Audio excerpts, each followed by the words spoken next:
True story. I was in a very dark place 5 to 6 months ago for a long time. And after what appears to be a relatively successful board meeting with itself, the universe decided to send me a bit of light.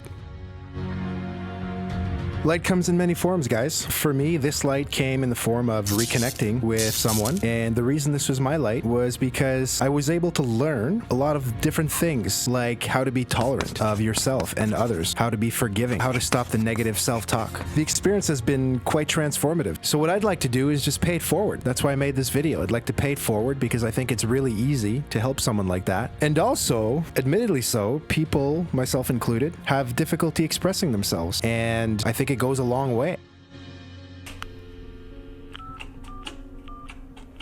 So that brings me to yesterday. I'm talking to my friend Nick, and Nick has an awesome wife. So further to this whole spreading the love thing, I'm like, hey, Nick, she had done something for him just that day, just yesterday. And I took the time to say, hey, Nick, your wife is awesome, man. Congratulations. That's great. And he says to me, hey, man, I know. I owe her everything, but don't tell her.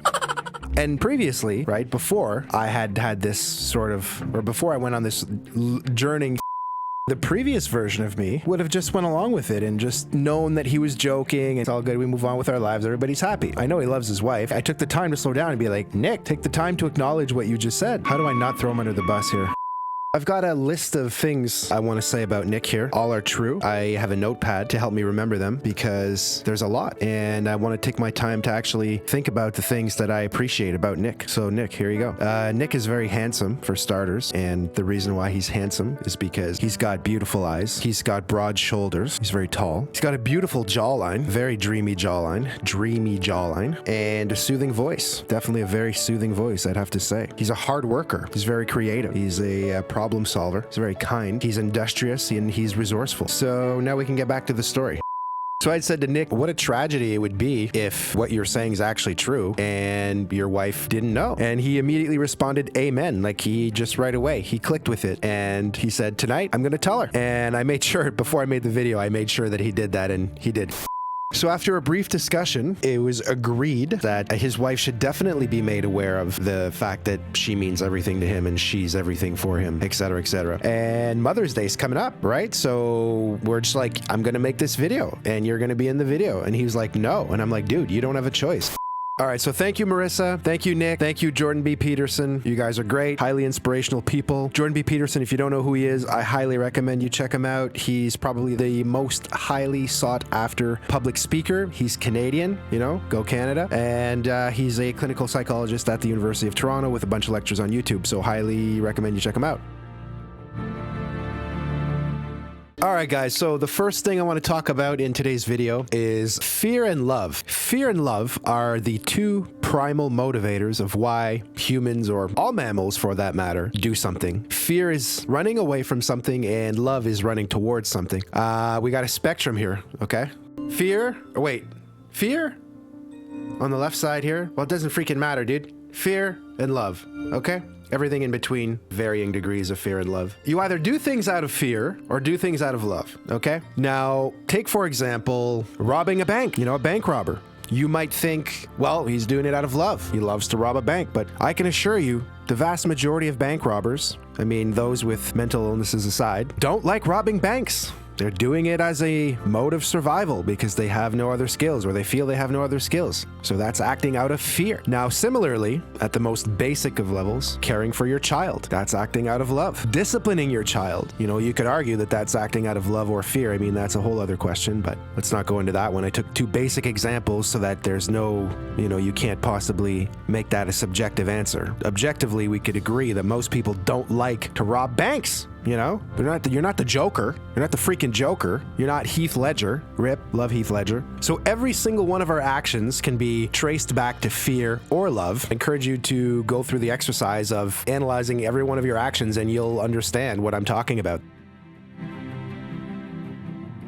Okay, so now that we understand that all of our actions can be traced back to love or fear, let's delve a little bit deeper as to why we even choose fear. Choosing fear requires you to invest absolutely nothing. It requires you to literally and figuratively run. All you have to do with fear is run. It's much easier to do because, again, you're not investing anything. Here's another reason why you choose fear. You choose fear because you hate yourself. You're all probably laughing right now and saying, no, but seriously, it's because you hate yourself. Just stop. Stop hating yourself. I'll tell you why you hate yourself. It's very simple. It's because you know yourself better than everybody. You know all of your dark secrets. You know every bad thing you've ever done. You know every time you've upset somebody. You remember all of that. You know none of those things for other people. So of course you hold yourself to a lower standard than others because you think you're shit. But just stop thinking like that because everybody's shit. Everybody's a monster. We're all monsters. And the more you get to know your inner monster, the better you can tame it and the better you can manage the inner monster. And I'm not talking about physical threats to your safety, in which case you would choose fear every time. I mean, let's say you're in the Nile having a swim and you come across a group of hippos or a hippocamp or a volley of hippos or what are they called? Anyways, if you come across hungry hippos, you choose fear every time. I mean, if you choose love, I mean, you're dead, right? So don't choose love in that case. Don't do that.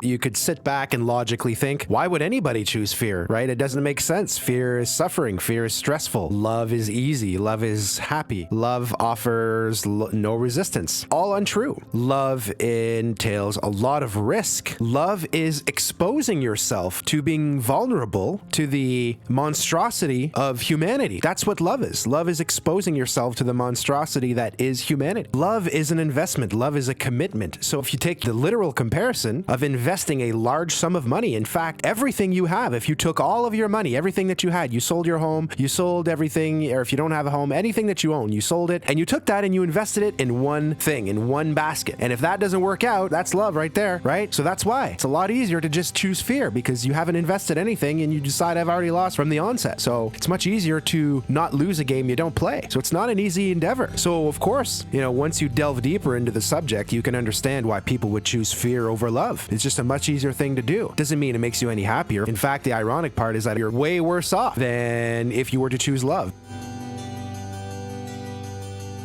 How to choose love and why to choose love. Life is tragic, and choosing love just allows us to navigate through this tragic life with more ease. Because here's one thing that is guaranteed. The situation you're in right now is definitely not permanent, as good or bad as it may be. And let's say it's a really good situation to be in. You haven't been surrounded by much death in the family. You have a good job. You have healthy kids. Everything is good. That's going to change. Someone's going to get sick. Someone's going to die. Someone might lose their job. So many things can happen. So the reason to choose love is because when we encounter these hardships, it's going to be much easier to deal with them cohesively and without losing your mind. So that's the why, I'd say. Why to choose love. I mean, it might seem self-evident, but clearly it's not, because a lot of us, myself included, have and do choose fear in cases where we could and should choose love. So the how to choose love. This is the tricky part. I'm not claiming to be an expert. Is this guy for real, dude? Bro, are you kidding me? It's a work in progress, but isn't progress a beautiful thing? The how? Well, the first thing I'd say is if you see someone choosing fear, number one, you recognize why they're choosing fear. They're choosing fear because they're scared. They probably would want to choose love, but they don't know how. So you're cognizant of that. That's the first thing I'd say. Genuinely be grateful. Be grateful for what you have, truly. I have a beautiful daughter. I have good friends. Other things you want to be doing is complimenting genuinely, whether it be partners, friends, whoever it might be. So just very quickly, want to take the time to draw a nuance between a compliment and recognition. So compliments could be like, hey, you're very pretty. You have a beautiful jawline. You have nice eyes, etc. And recognition would be something more like you're a hard worker, where you're recognizing an action rather than an innate trait that they can't do anything about, because it's nice to be complimented on things that the universe has given you that you have no control over, but it doesn't really make you feel accomplished. Whereas when somebody recognizes your actions, it's much different, it has a different effect. It's actually going to create what we call a positive feedback loop and encourage them to just do more of those actions that you've just recognized and underlined. So difference between compliments and recognition, but definitely both are just as important. You want to compliment genuinely energy and you want to recognize frequently. If you see someone do something very specific that you think needs to be recognized or that you recognize yourself, say it, mention it to them. It might make a huge difference in their day. And it's important. It's important to recognize others' achievements. It's very important. It makes them feel validated. It gives us meaning to what we do. And then the last thing I would say on how to choose love, probably what prevents us from doing so frequently in a lot of situations where we'd like to, is because we treat it as a transaction rather than a commitment. And I have been and am guilty of this, and it's something I'm working on. But you don't want to be loving transactionally. You want to be loving as a commitment. And what that means is when you're committed to something, you have no expectations. You're working toward a goal that you've set. Now, if the goal that you've set is to love something or love somebody, that isn't a transaction. That's a commitment to a long and arduous process. And I would say that most people, without even knowing, are the preventative block here is treating love like a transaction and saying, well, if I'm going to give you any recognition, you damn well better give it to me right back and today. And it's not going to happen. Well, guess what? You're not getting any recognition tomorrow and you're going to be resented. Well, that's a very bad strategy. And that's not a commitment to love. That is not love. That's actually acting out of fear. That's fear disguised as love is what that is, right? So we're not actually choosing love. You might say, hey, I actually chose love and it didn't work. Well, no, you chose fear and you tried to mask it as choosing love. And it's a hard thing it's a hard thing to notice and hard thing to recognize. But once you recognize the pattern and you see that this is what you're doing, then you can choose to commit to love without any expectation in return. And many, many things will open up to you. Choosing love requires you to be a leader. It requires you to lead by example. It requires you to be a role model. It's not an easy thing. But one thing it's going to show a sign of your resilience, and it's going to show a sign of your strength. So how about them apples? Okay, so to finish off, I want to talk about something that is very new to me. I just learned this a couple of days ago, and it actually blew me away, completely blew me away. Vibrational energy. What that is, apparently, on a molecular level, everything vibrates on frequencies that are unseen to the naked eye. But there are people who are much smarter than I am, who are doing research in this field, and are trying to, create a link between vibrational energy and health and the universe and, all the links and all the cool stuff.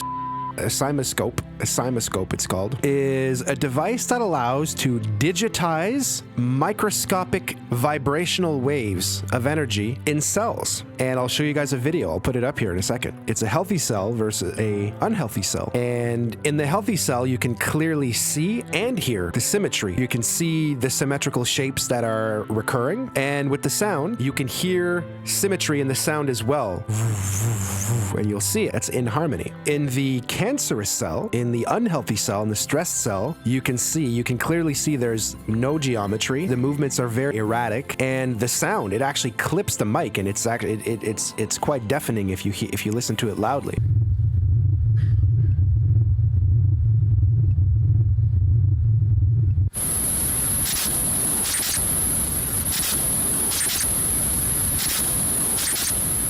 And what this shows is that negative energy and positive energy, for that matter, are very real things on a molecular and cellular level. Physically, these are things. So your thoughts manifest on your body physically. There's an actual impact here, and this is proven. Like, this is, you can Google this stuff. Cymoscope, Google it. Vibrational energy. What this means is your thoughts and the things you say to other people and the things they say to you and the things you let into your brain and you let take up real estate in your brain. God knows how expensive that is these days. Actually have a tangible impact on your mood, your behaviors, your health, your physical health. And of course I believe that.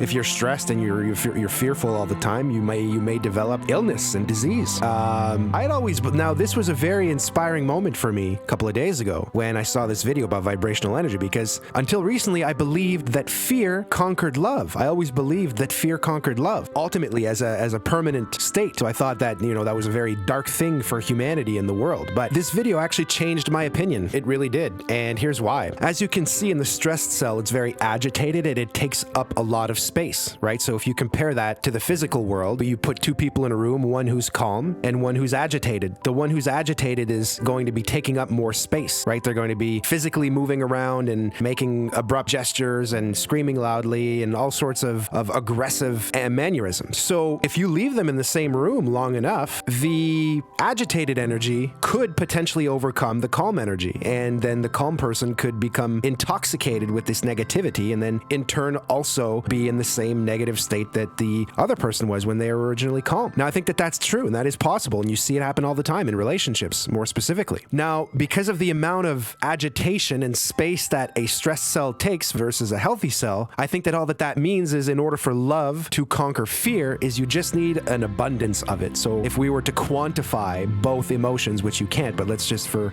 a lack of a better way of doing it, if you have 2 love and 2 fear, well, eventually the love will disappear and then you'll just have 2 fear and 2 fear. But if you have 4 love and 2 fear, you have double the amount of love. I don't know exactly what the right ratio is, but you just need an abundance of love. So, and if you translate that to the physical world, if the person who's calm is resilient and is expecting this and they've been through the exercise and they've done the work with love, they can actually conquer the fear and the stress of the other person. And the love part of it can be contagious instead of the fear part. So I used to believe until I just saw this vibrational energy video that love always conquered, or that fear always conquered love. That's what I believed. But I've changed that belief now. And with the change in belief, I'm going to try to spread more love to everybody. So in conclusion, guys, be transformational. Don't be transactional. Spread the love. It's going to come back to you. Commit to it. Okay? It's not a transaction. I keep saying that. Commit to it. It's going to work out. It's a work in progress for everybody. It's a work in progress for me. Again, there's beauty in progress. That's all we could ever hope for. Have a lovely day, guys. Like, subscribe, smash the bell, do all sorts of that crazy shit. Thanks.